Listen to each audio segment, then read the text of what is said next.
kita yang Nasrani, salamun ala man ittaba'al huda. Bapak tahu artinya ini? Keselamatan dilimpahkan kepada Bapak jika menerima Al-Quran sebagai buku petunjuk. Assalamualaikum warahmatullahi wabarakatuh. Buat kawan kita yang Nasrani, salamun ala man ittaba'al huda. Bapak tahu artinya ini? Keselamatan dilimpahkan kepada Bapak jika menerima Al-Quran sebagai buku petunjuk. Haleluya, betul? Pertanyaannya sederhana. Saya cukup 5 menit, karena dengan saya banyak dialog, yang pastor pendeta 2 jam cukup masuk Islam. Kalau enggak ya silakan. Karena Islam la ikraha fiddin, tidak ada paksaan dalam Islam. Masuk silakan, keluar juga silakan. Karena ada surga dan neraka, betul ya Pak? Benarkah Yesus sebagai Tuhan? Tidak. Di mana dalilnya? Yohanes 17:3. 1 Yohanes 17:3. Apa yang disampaikan Bapak tadi benar adanya, tapi dibatalkan dengan ayat ini. Inilah hidup yang kekal, mengenal satu-satunya Allah yang Esa dan mengenal Yesus Kristus adalah yang telah engkau utus. Berarti Yesus not God. Kenapa not God? Dia sebagai utusan. Orang idiot pun tahu yang nama utusan pasti ada yang mengutus. Sama dengan Rasulullah. Dia utusan Allah. Mana membuktikan? Matius pasal 4 ayat 2. Lukas pasal 2 ayat 21. Matius pasal 27 ayat 59. Matius pasal 15 ayat 24. Al-Quran surat 5 Al-Maidah ayat 75, kemudian surat 61 ayat 6, surat 5 72 plus 73. Karena dialog harus berdasarkan kitab suci, bukan sentimen tapi argumen. Enggak ada suara ya. Dialog harus pakai kitab suci, bukan anarkis tapi dialogis. 1 Yohanes 17:3 jelas, inilah hidup yang kekal, mengenal satu-satunya Allah yang Esa dan mengenal Yesus Kristus yang sudah engkau utus. Berarti Yesus utusan. Ingat ya? Sama dengan Muhammad dan Rasulullah. Rasul bahasa Arabnya artinya utusan, Pak.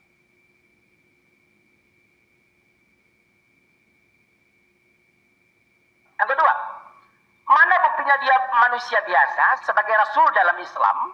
Matius pasal 4 ayat 2. Setelah Yesus berpuasa 40 hari 40 malam, maka lapar lah ia. Kalau Tuhan mustahil lapar. Makanya kami berpuasa. Yang kedua, Lukas pasal 2:21. Setelah Yesus berusia 8 hari, maka dia khitan, sunat. Dia sunat. Kalau Tuhan mustahil sunat. Dokter mana yang berani nyunat Tuhan? Betul?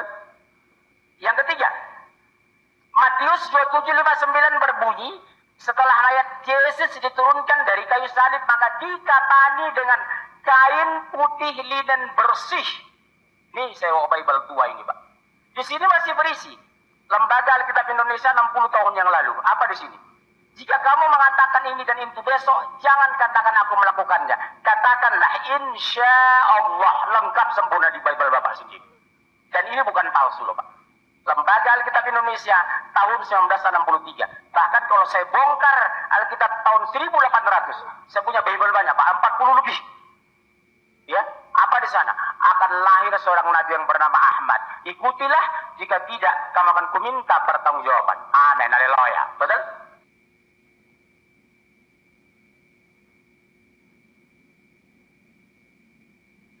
Yang keempat apa?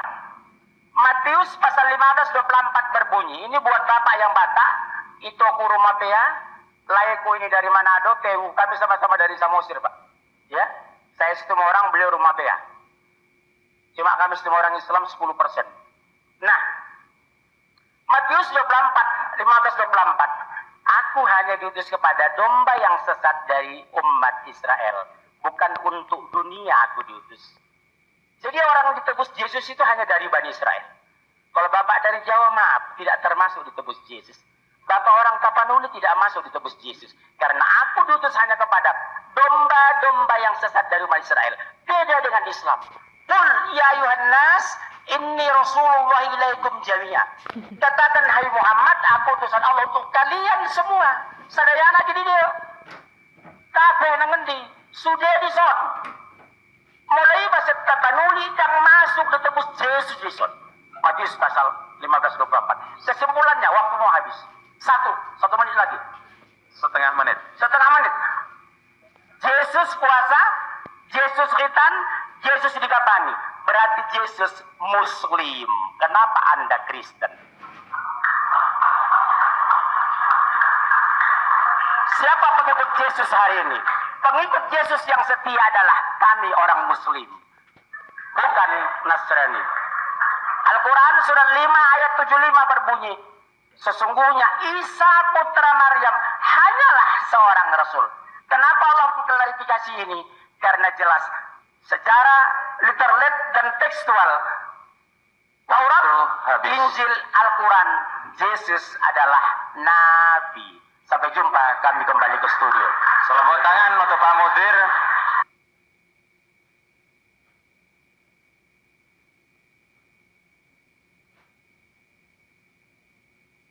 Assalamualaikum warahmatullahi wabarakatuh.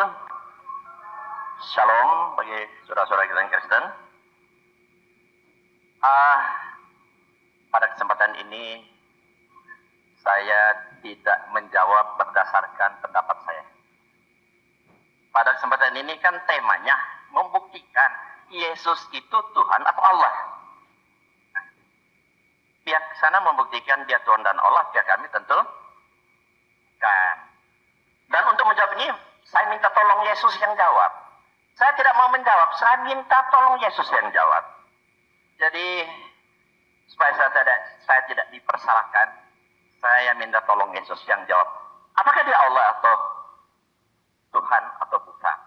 Lihat, Injil itu ada 4. Matius, Markus, Lukas, dan Yohanes. Kita lihat. 4 Injil semua saya kutip. Lalu mereka kecewa dan menolak dia. Maka kata Yesus kepada mereka, titik 2, pembuka. Seorang nabi. Dia ngaku seorang nabi. Dia seorang nabi. Nabi coba 4 Injil. Saya aminkan. Semua umat Islam menjadikan Yesus nabi. Mau tunduk taat ikut Yesus, jadikan beliau nabi. Yesus nggak mungkin bohong, nggak mungkin. Yesus itu Nabi Isa, salah seorang nabi yang sangat kami muliakan. Kita lihat tadi sudah dijelaskan oleh Pak Munzir bahwa Yesus mengaku dengan jujur Allah itu satu-satunya dan dia hanya diutus. Ini Alkitab sampai versi 3. Kamu lihat versi Alkitab di Indonesia, mungkin saya terbanyak. Sekian ratus tahun saya punya, ya. Lihat, inilah hidup yang kekal itu. Yaitu bahwa mereka mengenal Engkau satu-satunya Allah yang benar dan mengenal Yesus Kristus yang telah Engkau utus. Yesus yang ngomong ini. Ikut, tunduk, taat. Saya lebih percaya kepada Yesus. Kata Yesus, Allah itu satu-satunya dan dia hanya diutus.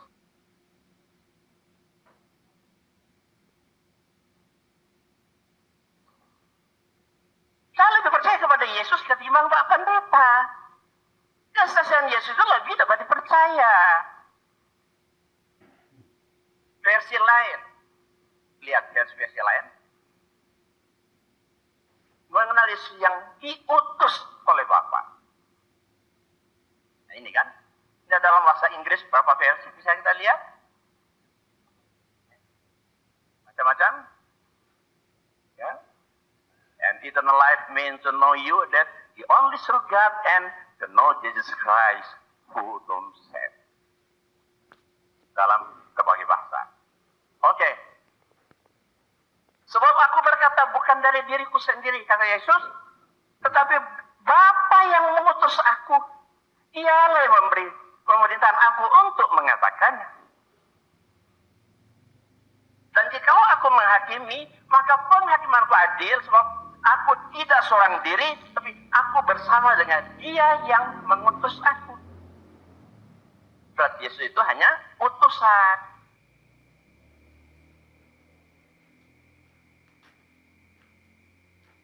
Bukan Tuhan. Ya. Segala firman Firman itu bukan Yesus. Firman itu kun, katakan, kalam Allah.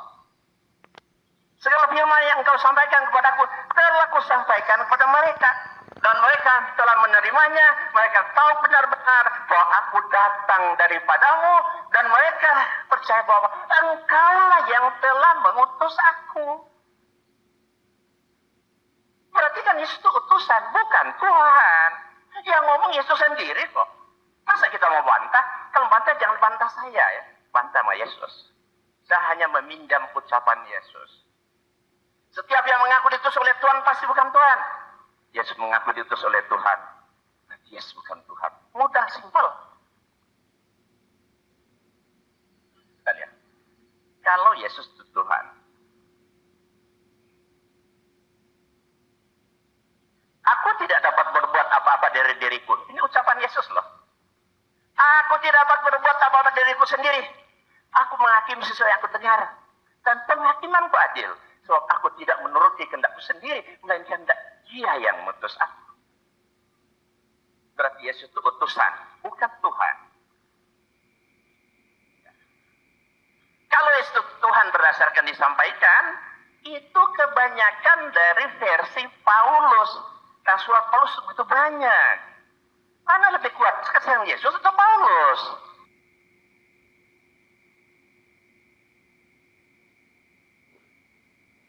Tentu kesaksian Yesus lebih kuat dong. Setiap yang tidak dapat berbuat apa-apa, dari ikutin pasti bukan Tuhan. Yesus nggak bisa berbuat apa-apa atas dirinya, berarti bukan Tuhan. Setiap yang nggak bisa menuruti kehendak sendiri, pasti bukan Tuhan. Yesus nggak bisa menuruti kehendak sendiri, berarti Yesus bukan Tuhan. Setiap yang mengaku dia itu Tuhan, pasti bukan Tuhan. Yesus mengaku dia oleh Tuhan, berarti Yesus bukan Tuhan. Tapi dia hanya seorang nabi. Yesus tidak tahu musim. Keesokan harinya sudah Yesus dan ke-12 muridnya meninggalkan Betania. Yesus merasa lapar. Dan dari jauh ia melihat pohon ara yang sudah berdaun. Ia mendekatinya untuk melihat. Kalau ia mendapatkan apa-apa dari pohon itu. Tapi waktu dia mendekat ternyata tidak ada. Artinya apa? Pohonnya dikutuk, tidak berbuah. Kalau Yesus itu Tuhan, kenapa Tuhan lapar? Kedua, sebenarnya kalau Yesus Tuhan, tanpa mendekat dia tahu. Walaupun dari jauh dia tahu pohon itu berbuah apa enggak. Ketika dia mendekat tidak ada buahnya, sebagai Tuhan, hai pohon ara, keluarlah buahmu. Itu baru Tuhan. Iya kan?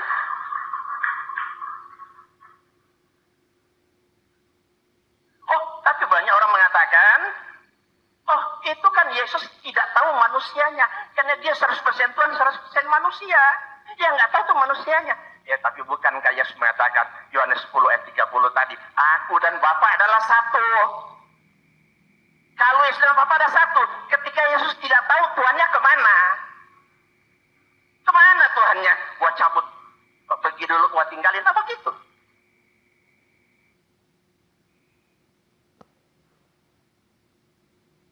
Coba. Jadi ya, saya lewatkan. Yesus sangat takut kepada malaikat. Maka seorang malaikat dari langit menampakkan diri kepadanya untuk memberikan kekuatan kepadanya. Ia sangat ketakutan dan makin tersungguh-sungguh berdoa. Peluknya menjadi seperti titik-titik darah yang bertetesan ke tanah. Kalau Yesus Tuhan, kenapa Tuhan mendapat kekuatan dari malaikat? Terbalik. Kenapa Tuhan ketakutan sama malaikat? Saking takutnya dia berdoa sampai keluar seperti keringat darah, menunjukkan orang yang amat sangat takut. Nah, pada saat itu, kalau Yesus itu Tuhan dan Yesus satu, Tuhannya pada saat itu kemana? Ketika didatangi malaikat, Tuhannya kemana? Oh, ada malaikat, lo aja yang hadapi, gua pergi. Apa gitu? Jangan main akal-akalan. Ya. Tapi sebagai utusan, sebagai manusia biasa, wajar dia takut. Sebagai Tuhan atau apalagi Allah, mustahil. Yesus takut. Jadi, setiap yang menerima kekuatan dari malaikat, pasti bukan Tuhan. Ya, Yesus menerima kekuatan dari malaikat, berarti Yesus bukan Tuhan. Setiap yang ketakutan kepada malaikat, pasti bukan Tuhan. Yesus ketakutan kepada malaikat, berarti Yesus bukan Tuhan. Setiap yang bersungguh-sungguh berdoa kepada Tuhan, pasti bukan Tuhan. Yesus bersungguh-sungguh berdoa kepada Tuhan, berarti Yesus bukan Tuhan. Setiap yang mengeluarkan seperti keringat darah saking takutnya kepada malaikat, pasti bukan Tuhan. Yesus mengeluarkan seperti keringat darah saking takutnya pada malaikat, pasti bukan Tuhan. Berapa menit lagi? 1 menit. Mau selamat? Ikut Yesus. Jangan ikut pendapat Paulus. Paulus itu tidak pernah kenal Yesus, bukan murid Yesus, mantan penjahat, pembohong, pembunuh. Jelas sekali, banyak pengakuan Paulus. Apakah Matius, Markus, Lukas, Yohanes murid Yesus? Tidak, cuma Yohanes. Matius, Markus, Lukas bukan murid Yesus. Yang murid Yesus, Matius menyukai. Matius 9 ayat 9 sampai 10. Markus dan Lukas tidak, bukan murid Yesus. Tidak pernah kenal dengan Yesus. Katanya sekarang di sini, ada nggak orang Kristen mau mengakui ini dan mau bersyahadat saat ini? Angkat tangan, ada nggak? Ayo, coba, ada nggak?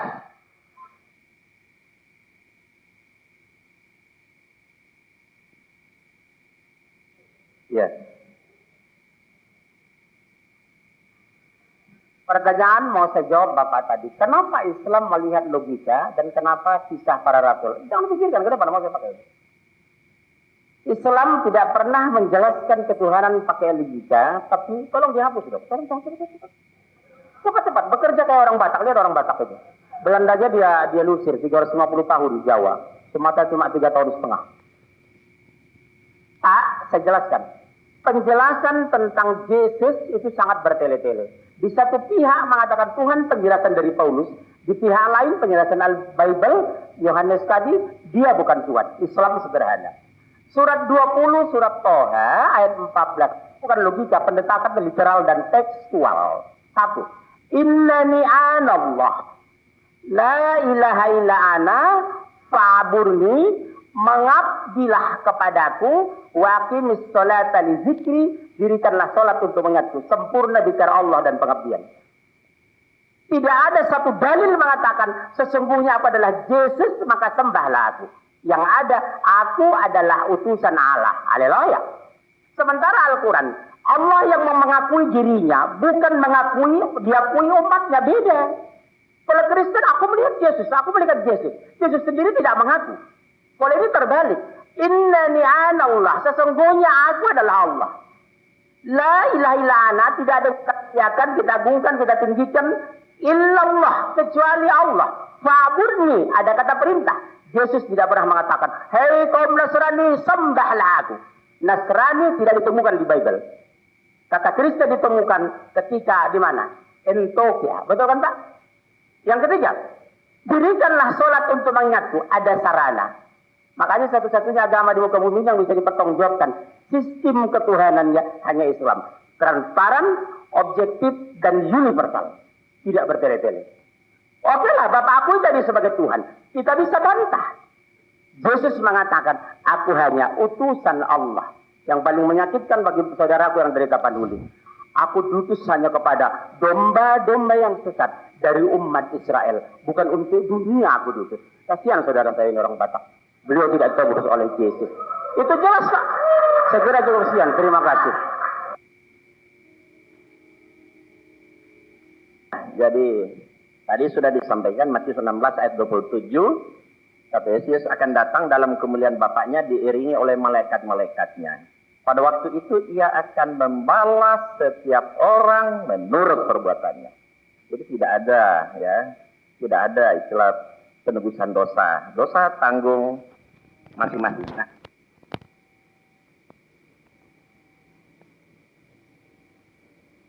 Kemudian tadi Bapak ingin mengcounter Yohanes 13:13 yang Bapak tanyain Bapak itu. Samping saya bilang mana bukti Yesus ngaku dia Allah. Yang Bapak sebut itu Yesus itu ngaku Tuhan. Yohanes 13:13. Seluruh Alkitab cuma ada satu. Engkau menyebut aku Guru dan Tuhan. Nah gitu kan. Tapi itu bukan Tuhan. Tuhan.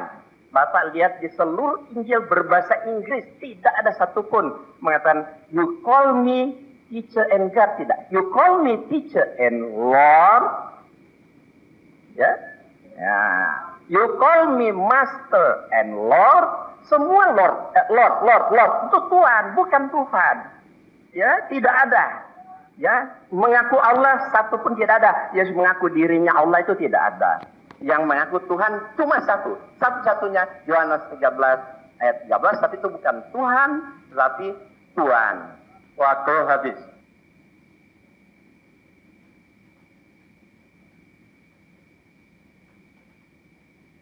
Tadi ada yang menanyakan ya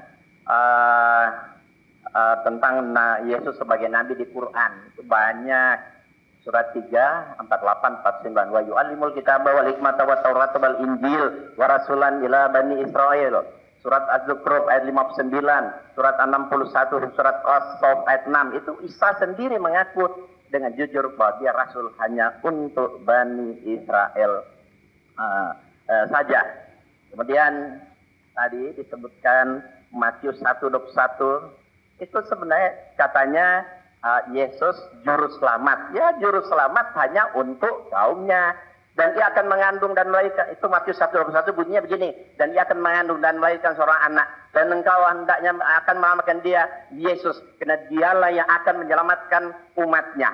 Padahal itu Alkitab baru, kalau Alkitab lama Pak, dan dia akan menyelamatkan kaumnya.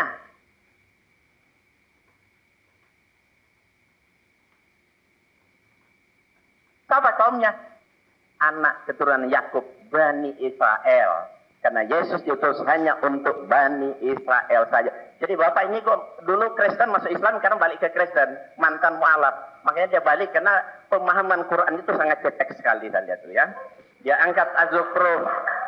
Katanya, ya sebentar ya, katanya menurut kalau mohon Luqman, materi siapapun tidak ya, boleh menurut ya, nistakan personal. menurut surat Luqman katanya Yesus tahu kiamat. Sementara menurut surat Az-Zukhruf ayat 61, ya, di sana Yesus tahu tentang kiamat. Padahal ayat itu bunyinya Yesus menerangkan tentang sebenarnya tanda-tanda terjadi kiamat. Bukan Yesus tahu kapan terjadi kiamat. Sehingga kesimpulannya hanya Allah tahu kiamat, Yesus tahu kiamat, berarti Yesus Allah. Padahal Yesus hanya menjelaskan tanda-tanda kiamat. Coba lihat di Alkitab. Yesus sendiri ngomong apa? Tetapi tentang hari dan saat itu tidak ada seorang pun yang tahu. Malaikat di surga tidak, dan anak pun tidak. Hanya Bapa. Yesus ngaku dia nggak tahu kiamat. Kenapa Bapak memakai dalil Quran Yesus tahu kiamat? Yesus ngaku aja dia nggak tahu kiamat.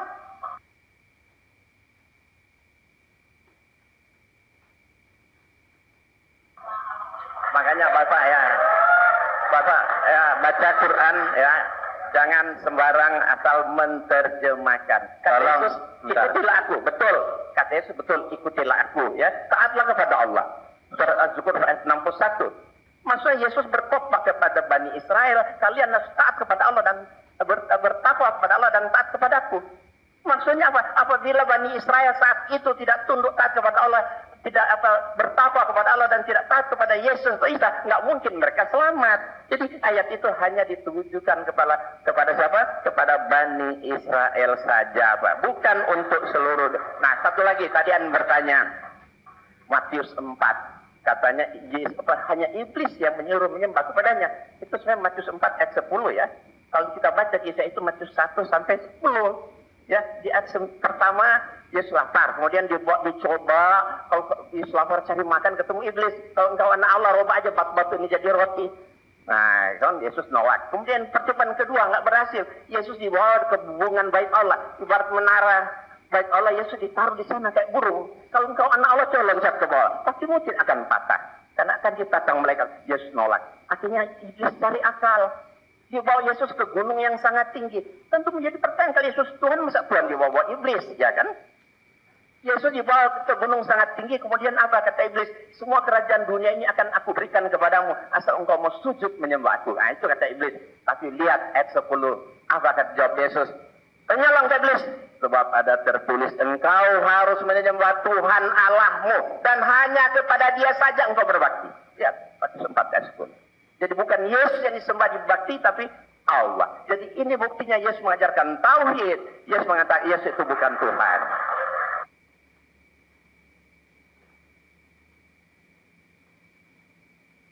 Tadi Pak Munsir bilang dengan Pak Insan bahwa Yesus diutus hanya untuk orang Israel, bahkan ketika pembicara. Saya mau katakan itu cuma 1-2 ayat yang Anda kutip. Tapi puluhan ayat di Alkitab yang mengatakan Yesus datang untuk segala bangsa. Karena begitu besar kasih Allah akan dunia ini, sehingga dia mengaruniakan anak yang tunggal supaya barang siapa yang percaya kepadanya tidak binasa. Bahkan Yesus sendiri mengatakan, pergilah jadikanlah segala bangsa muridku. Sebagaimana aku diutus untuk dunia, aku mengutus kamu kepada dunia. Pertanyaan pertama, saya karena Pak Lai saya menantang saya tadi tentang ketuhanan, saya harus jujur Pak, kita berpendidikan, saya sarjana, Bapak sarjana. Satu-satunya kitab di muka bumi ini yang tidak ada berubah sampai hari ini adalah Al-Quran. Saya bawa ini Pak, Bible 2, ratusan perubahan dengan Injil yang saya bawa tahun 2000. Logika sederhana. Kalau sudah ada intervensi di dalam kitab suci, layakkah dikatakan kitab suci? Yang kedua, Nggak usah teriak, nggak usah jawab ya. pasal 15 ayat 24 bertentangan dengan Matius pasal 28 ayat 19. Karena itu pergilah kamu ke semua bangsa, jadikan mereka menjadi muridku, dan baptislah atas nama Bapa, Anak, dan Roh Kudus. Amin, haleluya. Kan itu kan Bapak pakai. Bagaimana mungkin ada kitab suci di satu pihak menyuruh ke semua bangsa, di pihak lain kepada Bani Israel? Berarti kontradiktif. Kalau kontradiktif bukan suci. Kalau tidak suci, kalau sudah suci berarti ada intervensi. Kalau ada intervensi dari manusia, kalau dari manusia berarti bukan kitab Allah, batal isinya demi hukum. Kesaksian di pengadilan dengan 2 orang dengan kesaksian yang berbeda, majelis hakim menolak dua-duanya. Saya tantang sekarang. Saya tantang Pak, saya 30 tahun belajar Alkitab. Nenek moyang saya Kristen di Tapanuli. Sampai sekarang mereka tidak jawab. Tolong tunjukkan mana yang benar. Untuk seluruh dunia atau Bani Israel. Yang kedua, kalau katakan untuk seluruh dunia, dasar alasannya mana? Al-Quran 6.000 lebih ayat, tidak satu ayat pun bertentangan dengan lain. Makanya Allah vonis. Setiap Allah menyebut Isa putra Maryam, karena Allah Maha tahu Isa akan dipertuhan. Tapi setiap Allah menyebut Muhammad disebut jabatan, karena sesat umat Islam tidak pernah mempertuhankan Muhammad, karena dia sebagai Rasul sama dengan Yesus Kristus. Haleluya. Yang pertama Pak. Yang kedua. Isa disebut Al-Quran 25 kali. Muhammad disebut 5 kali. Kenapa? Karena Allah ingin mengklarifikasi agar Isa jangan dijadikan Tuhan. Makanya divonis Allah di surat 5 ayat 72-73. Laqad kafara alladziina qalu innallaha salisu salasah. Kafirlah orang mengatakan Allah itu 3 dari 1 dari 3. Karena Isa al-Masih hanyalah seorang Rasul. Sudah berlalu 124 Nabi, 114 Rasul, 25 yang masuk Al-Quran. Dari Nabi Adam sampai Muhammad sallallahu alaihi wasallam.